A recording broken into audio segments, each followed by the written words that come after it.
미중 갈등과 북핵 문제 속에 윤 대통령의 외교 정책의 눈길이 모아집니다. 어제 취임과 함께 주변 4강국을 상대로 외교 데뷔전을 치르고 이제 한미 정상회담을 앞두고 있는데요.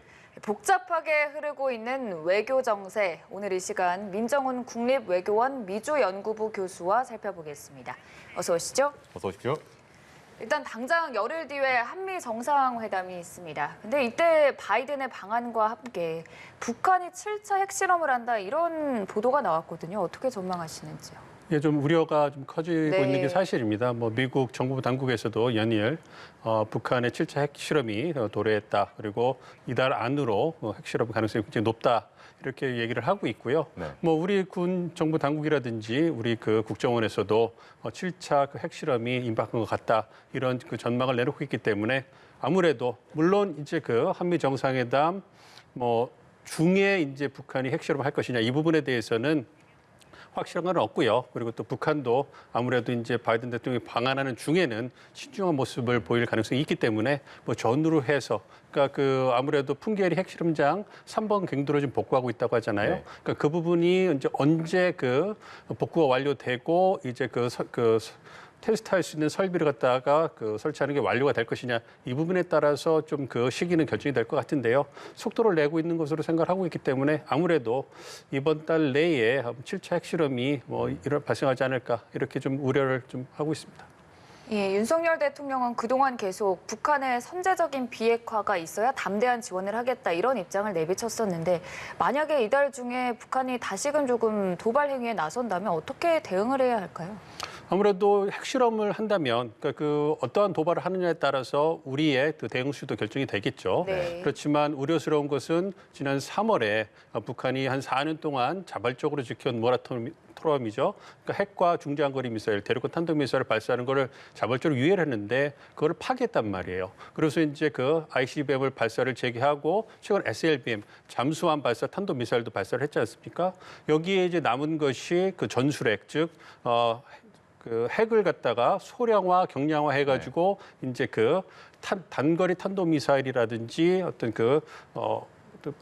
다른 형태의 어떤 미사일이라든지 포에다가 실어서 이제 한국이라든지 일본을 위협할 수 있는 그러한 부분에 이제 김정은 위원장이 이제 노력을 하겠다 이렇게 얘기를 했기 때문에 그런 부분에 있어서 북한의 입장에서는 어떤 전술핵을 실험을 해서 국방력 강화하는 것이 굉장히 필요한 상태다 군사적으로 보면 그렇기 때문에 그러한 부분이 일어난다면 만약에 7차 핵실험이 일어난다면 그것은 우리 정부 입장에서는 어떠한 이유에서든 받아들일 수 없는 것이기 때문에 굉장히 강경한 대응을 해야 되겠죠. 그래서 북한에 대해서 그러한 도발에 대해서 강경하게 우리 군이 강경한 경고 메시지를 내고요. 한미 공조 하에 이제 전략자산 배치라든지 한미 연합훈련의 수준을 높인다든지 긴밀한 군사훈련, 즉 군사동맹을 강화하는 움직임을 낼 거라고 생각합니다. 이와 더불어서 지금 미국이 추진하고 있는 물론 이제 중국과 러시아의 반대 때문에 가능성은 지켜봐야 되겠습니다만 유엔 안보리에서 북한에 대해서 추가적인 대북 제재를 추구하는 그러한 모습도 함께 보이지 않을까 생각하고 있습니다. 자, 사실 그렇다 보니까 이제 바이든 대통령의 방안이 상당히 관심을 받고 있고 우리는 이제 관심을 갖고 있습니다만 지금 윤석열 대통령의 취임을 계기로 해서 4강들의 이제 외교 신경전이라고 할까요? 이런 것들이 펼쳐지는 모습을 보입니다.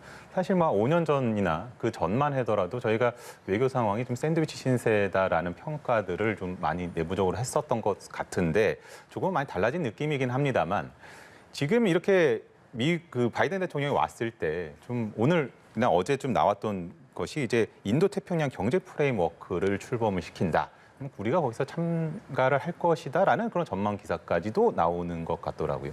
이거는 저에게 결국엔 또 부담으로 작용할 수 있지 않겠습니까? 부담으로 작용할 수도 있고요. 한편으로 또 기회가 될 수 있습니다. 그러니까 포괄적 전략 동맹으로 한미 동맹을 강화하겠다는 것은 이미 전임 문재인 정부에서부터 이제 구체화됐던 부분이고요. 네. 사실 한미 동맹을 전략 동맹으로 강화하겠다 이 얘기는 2008년부터 나온 얘기였어요. 그렇지만 지난 10년 동안에 그것을 구체화하는 움직임이 크지 않았던 것뿐이고요. 뿐이고요. 작년 5월에 이제 한미 정상회담에서 그러한 포괄적 네. 전략 동맹으로 강화하는 부분에 대해서 많은 부분에서 이제 그 공동성명에서 합의를 한 부분이 있죠. 그리고 그 이후에 그러한 부분을 바탕으로 해서 경제안보라고 하죠. 첨단 기술이나 전략산업, 우리가 강점을 갖고 있는 반도체라든지 배터리, AI, 그리고 이제 코로나 백신 같은 이런 부분에서의 한국과 미국의 이해관계가 마저 떨어지면서 그러한 부분을 중심으로 해서 한미 간의 협력이 실질적 부분에서 많이 그 활성화되고 있거든요. 이제 이번에 한미 정상회담이 개최가 되면 그러한 논의를 보다 구체화하는 그러한 작업이 이루어질 것 같고요. 그 선봉에 쓴 것이 말씀드린 이제 그 IPEF라든지 아니면 그 경제안보 부분에서의 한미 협력을 증대하는 부분이 될 거라고 생각하고 있습니다. 물론 이제 중국의 반발이 우려가 되긴 합니다만 이러한 첨단 기술이나 전략산업 부분은 우리의 미래 성장 동력이거든요. 그래서 어떠한 국가의 어떤 위협에 있다고 해도 우리가 절대 포기할 수 없는 핵심적인 국익이기 때문에 이거는 철저히 우리 국익을 기반으로 해서 결정을 해야 됩니다. 그래서 현재 첨단 기술이나 전략산업 부분에서 어떤 원천 기술이나 그 역량을 보면 대부분의 경우에 미국이 중국을 앞서고 있어요. 그렇기 때문에 만약 우리가 미국 주도의 공급망 재편 작업에 우리가 빠지게 된다면 그렇다면 우리가 향후 미래 성장 동력을 확보하는 노력에 있어서 차질을 빚을 수 있고 그것은 우리의 경쟁력 저하로 이어질 수 있거든요. 그런 부분을 고려해 본다면 중국이든 어떤 국가가 자국의 이익에 의해서 우리에게 그런 부분에서 양보를 요구한다. 이건 절대 받아들일 수 없습니다. 그렇기 때문에 그런 부분에서 어떤 국내적인 컨센서스를 바탕으로 해가지고 그런 부분에 일관성을 가지고 추구해 나가는 게 필요하다. 그리고 그것이 우리의 경제 이익, 국익에 부합한다. 이렇게 생각하고 있습니다. 아무래도 이제 우리 국민들이나 시청자분들께서 기억하시는 것은 이제 사드 배치 때 그때 이제 중국이 공식적으로 인정을 하지는 않았습니다만 결국엔 사드 보복이라는 것이 실질적으로 있었고 그래서 기업들이 또 타격을 일부 받은 부분들이 분명히 있었고 그러다 보니까 이게 한미 동맹을 더 강화하면서도 대중 전략에 있어서는 되게 유연하게 하는 것이 굉장히 중요할 텐데 이런 스탠스를 어떻게 좀 잘 현명하게 잡아야 된다고 보십니까?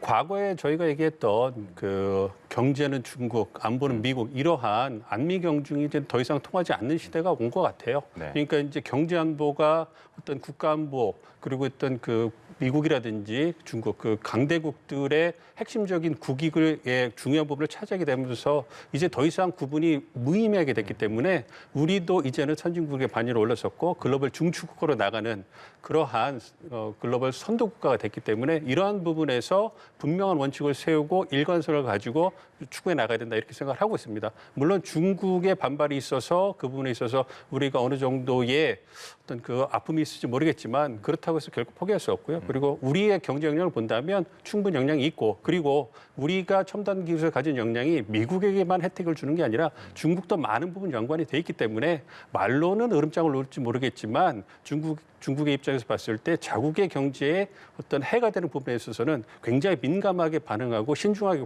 반응을 하거든요. 그런 부분을 고려해 본다면 우리가 일관성을 가지고 국익을 추구하기 위해서 IPEF라든지 미국 주도의 공급망에 들어간다. 그리고 양자 간이가 다자 협의체에 들어간다 이렇게 한다면 중국이 우리에 대놓고 이제 그 보복을 할 수 있는 그러한 명분이나 공간은 크지 않을 거라 생각하고 있습니다. 참 이 한반도 외교라는 게 복잡다난한 상황인 것 같은데 일단 당장 현지 시간으로 10일, 우리 시간으로는 내일 밤 10시에 코로나19 2차 대응 회의가 개최가 됩니다. 바이든 대통령이 주최하는 자리이고 또 윤석열 대통령이 처음으로 참석하는 국제회의인 만큼 어떤 의미가 클 것 같은데 어떻게 보시나요? 일단은 우리 이제 윤 대통령께서 처음으로 참여하는 외교 무대이기 때문에 그러한 상징적 의미가 있을 것 같고요.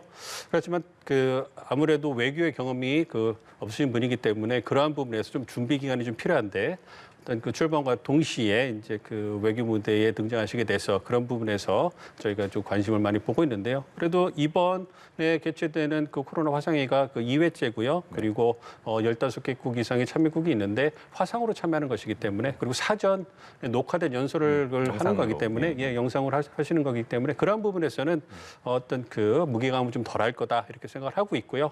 말씀해 주신 것처럼 그 미국 주도의 코로나 정상회의에 참여하는 것이기 때문에 이거 이것이 또 뭐 미중 사이에서의 우리 입장과 뭐 연관된 거 아니냐 이렇게 볼 수 있는데요. 뭐 그렇지는 않을 거라고 생각했습니다. 왜냐하면 이러한 코로나 정상회를 하는 것이 중국을 그 배제하거나 봉쇄하는 것이 아니고요. 미국 주도, 그리고 저쪽에서 중국 주도 해가지고 전 세계에 코로나19를 퇴치하는 그러한 다자회비체 모습이기 때문에 우리가 그 바이든 대통령이 주관하는, 미국이 주관하는 그 코로나 정상회의에 들어가서 우리의 역량을 바탕으로 해서 글로벌 무대에서 다른 전 세계에 코로나19 백신을 공급하고 그리고 우리가 기금을 갖다가 공유해서 어떤 그러한 어려움을 전 세계가 겪은 어려움을 헤쳐나가는 데 도움을 주는 것이기 때문에 중국이 뭐라 할 그 명분이 전혀 없는 것이죠. 그렇기 때문에 그런 부분에서 본다면 뭐 바이든 대통령이 그걸 주최하든 시진핑 주석이 주최하든 우리는 굉장히 자유롭게 참여를 해서 우리가 가진 역량을 책임 있는 선두국가로서 역량을 보여주는 기회다 이렇게 생각하고 있습니다. 자, 중국 얘기를 한 번 또 추가로 해보면 이 시진핑 주석이 이제 그 윤석열 대통령의 이제 방중을 이제 초청을 했는데 윤석열 대통령이 이제 사의를 표하면서 방안을 또 이제 얘기를 했단 말이죠.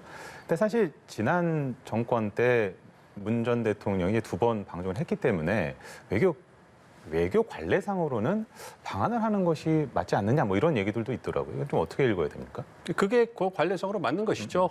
문 대통령께서 2번을 그 방중하셨기 때문에 이번에는 시 주석께서 방한하시는 게 외교상으로 본다면 관례에 맞는 건데요.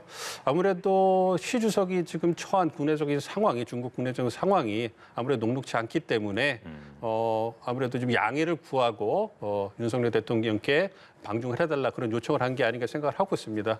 뭐 잘 아시는 것처럼 코로나19가 중국을 강타한 이후에 2020년 베이징 올림픽을 그 전후해서 그 시 주석이 모습을 드러내고 외교 무대에 나타나는 걸 제외하고는 거의 그 해외로 나간 적이 없거든요. 그리고 올 그 10월에 중요한 3연임을 결정하는 당대회가 있기 때문에 국내 문제에 집중하고 지금 코로나19가 다시 중국 내에서 이제 그 세력을 확산하고 있기 때문에 그걸 갖다 봉쇄하는 데 굉장히 그 주력하고 있기 때문에 그러한 부분을 고려해 본다면 아무래도 어떤 시진핑 주석이 방한을 하는 것보다는 방중을 하는 것이 보다 더 낫지 않겠나. 물론 그것이 일반적인 통보라면 우리가 받아들이기 어렵겠지만 어떤 그 중국 측에서 정중하게 외교란을 통해서 양해를 구한다면 우리 측에서도 충분히 고려해 볼 수 있는 사안이다 생각하고 있습니다.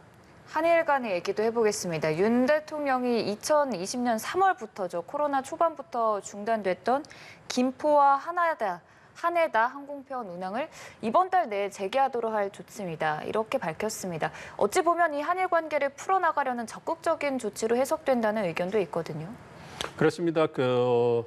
윤석열 정부가 들어서면서 이제 한일 관계가 개선될 수 있다라는 어떤 희망이 조금씩 고조되고 있는데요. 잘 아시는 것처럼 그렇지만 역사 문제는 국내적인 상황도 있고 하기 때문에 양국이 처한 상황이 있기 때문에 아무래도 그걸 해결하는데 오랜 시간이 걸릴 거라고 생각을 하고 있습니다. 네. 그렇기 때문에 좀 풀기 쉬운 것부터 이제 하나하나 관계를 개선하는 모습을 보인다면 그렇다면 그 양국이 만나서 얘기할 수 있는 분위기가 형성이 될 것이고 그 논의를 통해서 접점을 찾아가는 그런 분위기를 형성할 수 있지 않을까 생각을 하고 있습니다. 그렇기 때문에 그러한 초기 단계의 조치로서 이제 그 양국 간의 시민 간의 교류, 문화 교류 이런 부분에서 이제 다시 재활성화를 해가지고 그 분위기를 만들자 이런 부분에서 논의가 되고 있고 그 부분을 최근에 그 한일 그 정책협의단이 도쿄를 방문했을 때 그 부분에 대해서 강력하게 그 요청을 했고 일본 측에서도 긍정적으로 화답을 했다 이렇게 보도가 나왔거든요. 그런 부분에 대해서 이번에 어떤 그 취임식에 왔던 그 어떤 그 외무상이라든지 그런 사절단이 어떤 화답을 줬을 것이고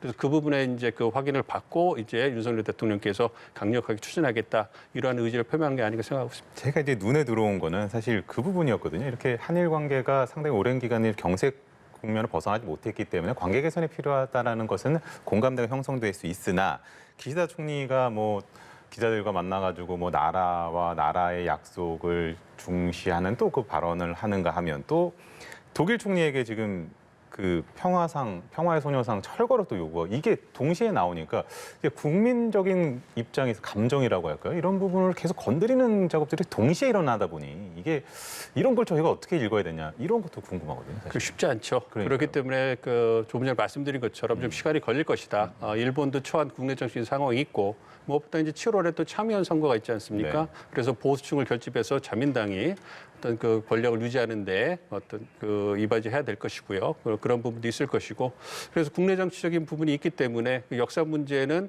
한동안 그리고 오랜 기간 계속 어떤 불협화음이 나오지 않을까 생각을 하고 있습니다. 그렇지만 중요한 것은 이게 역사 문제라는 것은 단기간에 해결되기 어렵기 때문에 꼭 투트랙이 아니더라도 지금 정부에서 추구하고 있는 것은 포괄적으로 이제 해결한다 이러한 그 정책 기조를 가진 것 같아요. 그러니까 뭐 진공권 문제라든지 위안부 문제라든지 또 다른 부분들을 하나의 패키지로 묶어가지고 그 협의를 통해서 단계적으로 해결 나가는 모습.